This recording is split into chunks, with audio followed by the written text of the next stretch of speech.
I got a call, or my assistant got a call from Reporter, one of the area papers, asking if I had anything to say about the Pope's recent statement.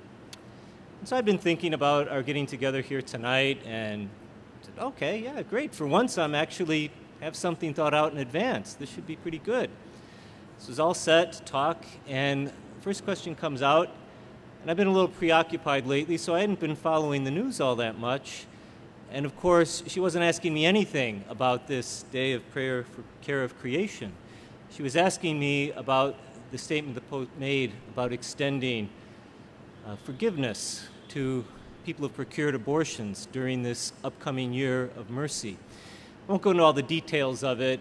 I'll leave that to the canon lawyers, but basically making it a simpler process for the mercy that was always extended for forgiveness of that sin, but allowing it to be extended at the very local level from parish priests. And I was floored. I wasn't prepared for it. I hadn't heard the news. And I sort of mumbled something incoherent that I'm sure will never see the light of day in the good daily newspaper. But as I hung up the phone, I was thinking about that, I realized Francis struck again. He struck again in the most wonderful way.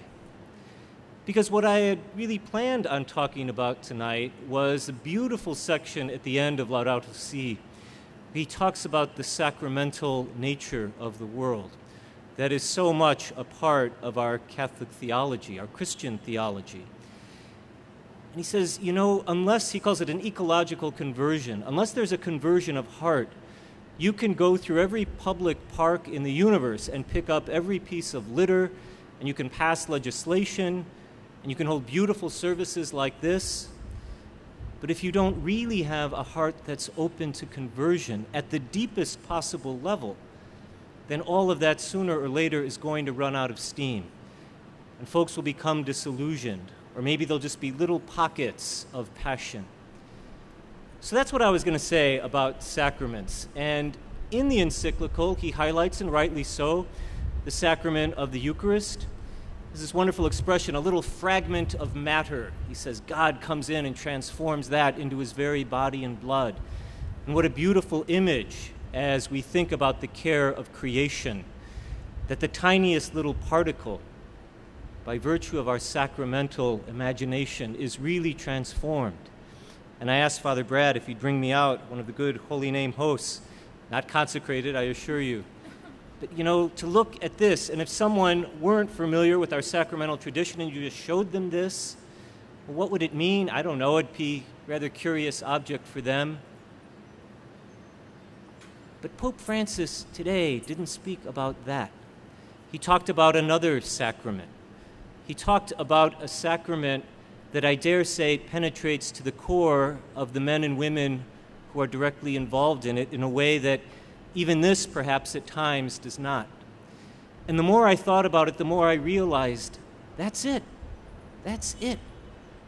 If you really want to transform hearts, if you really want something to be transformed in the deepest core of who we are as men and women, then you've got to be willing to touch that deepest part where oftentimes we feel isolation, where we feel untouched, where we feel that, maybe God is there somewhere because I read it in a book, or I prayed it in a prayer, or I sang it in a hymn, or St. Francis told me about it.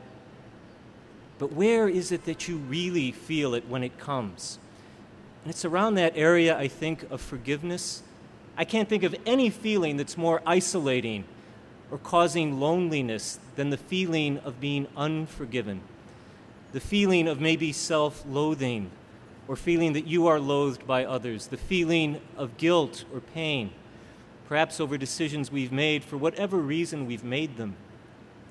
And I'm not saying it only has to be around this area of abortion, but to know that you're forgiven, and to even know that that offer has been extended, where perhaps previously you felt like, well, is this really for me? Should I go?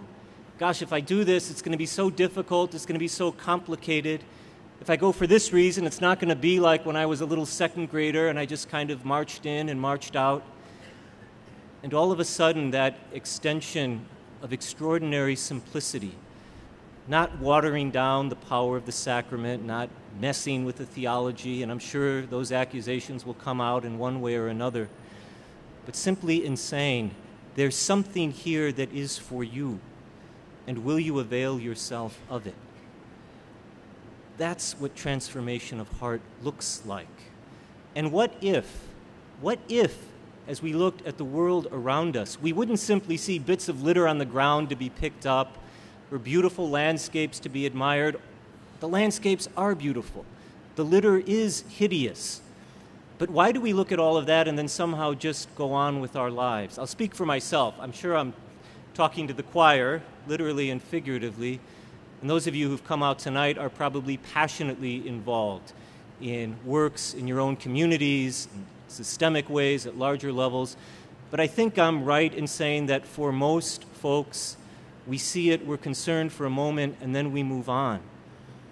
I decided I want a little show and tell, so I wanted to pick up a piece of litter that was literally from Holy Cathedral's holy ground. Not in here, but on the way from the Red Line. And I remember talking to a friend, I said, well, gosh, it's barely even a block. Do you think I'll actually find a piece of litter from the Red Line? The Holy Cathedral? She laughed at me. I live out in the pristine fields of the seminary. So I'd barely gotten up the stairs, and she was vindicated. So hermetically sealed in a not-so-environmentally friendly plastic bag, but here it is. Some bottle, right? Plastic bottle. Crushed, full of grime, who knows what else. It's been laying there. Now, the person who dropped this did not wake up that day saying, I want to make that area around Holy Name Cathedral just a little bit uglier today. How can I do that? I just want to pollute the environment. Somebody probably wasn't even thinking. Maybe they were in a rush. Maybe they were in a rush for a very powerful reason. But it was dropped, and it was stepped on, and it was left. And then I thought to myself, okay, fine, we're going to talk about the environment tonight. Yeah, there's pollution on our city streets. But then I remembered, out at the seminary, you're trying to be more effective with recycling and whatnot.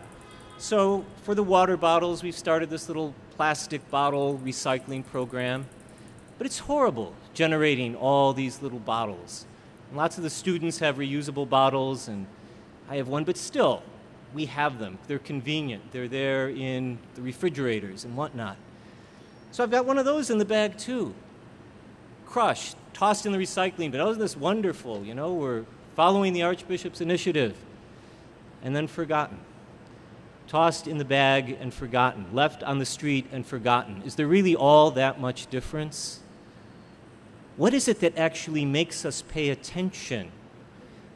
Well, if you are carrying around a heart that is so weighed down because you feel unforgiven, if you're walking around with a heart and a mind that you wake up almost every day and you can't forget, whatever that is, maybe it's something in a relationship, maybe it's something you feel about yourself, maybe it's something only you know. You don't overlook that.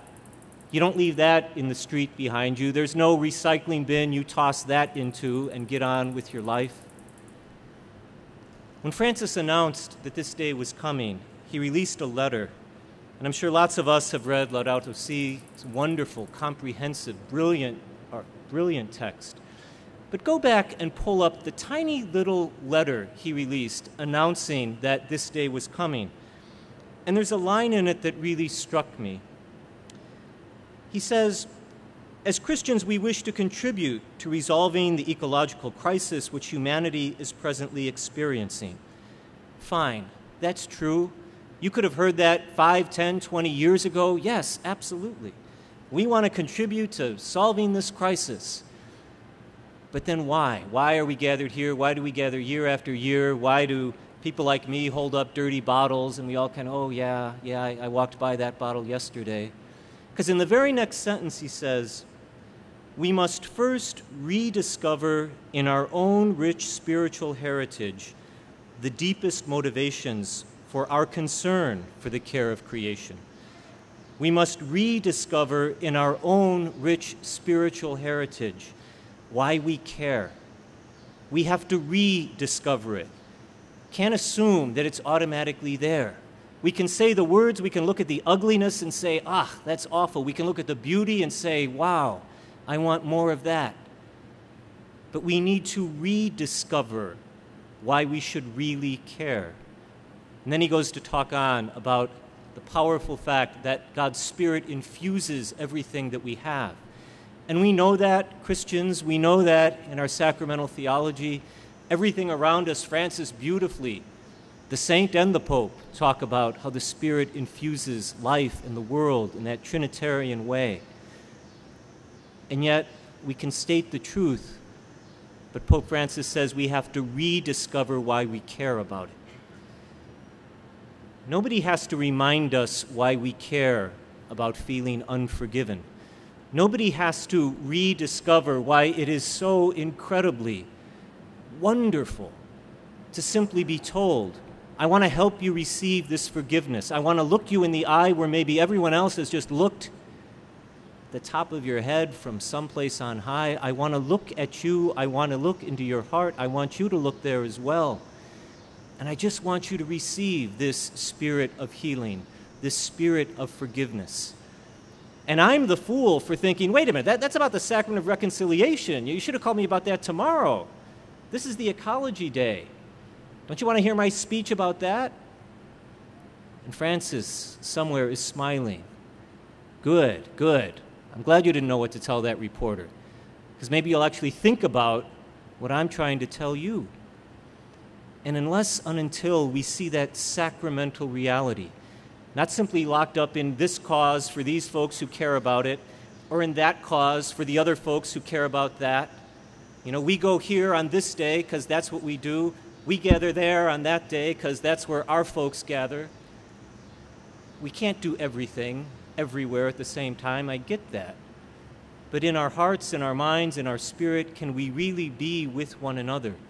And to realize that as long as something as basic as forgiveness and healing feels like it is being withheld or stingily parceled out, and I don't think that really is how it's been held, but if it's felt to be held that way, then that feeling needs to be honored. As long as something like that continues to exist, then nights like this can happen, and at the end of the day, we just move on, having failed to rediscover, as Francis says, why we should care. So I just maybe invite you to be as a little bit tongue-tied as I was and am, trying to get my head around how those two things, those two sacramental facets of God's one love, forgiveness, beauty, reconciliation, creation, just let those two things kind of stir in your heart side by side. And I promise you, as is slowly beginning to happen for me, you'll read something like Laudato Si, and you'll say, yeah, that's right. From page 1. This isn't the encyclical about ecology only.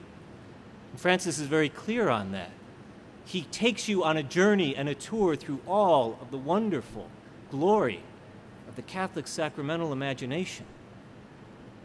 But maybe just think about today how those two concepts were juxtaposed. Read the news stories, read the reactions, read what the blogosphere has to say. There'll be cynics, there'll be praisers, there'll be every conceivable opinion. But after all of that, maybe in a quiet time of prayer before you rest tonight, just let them sit there in your heart. That wonderful extension of free forgiveness, that wonderful rediscovery of why we should care about this world.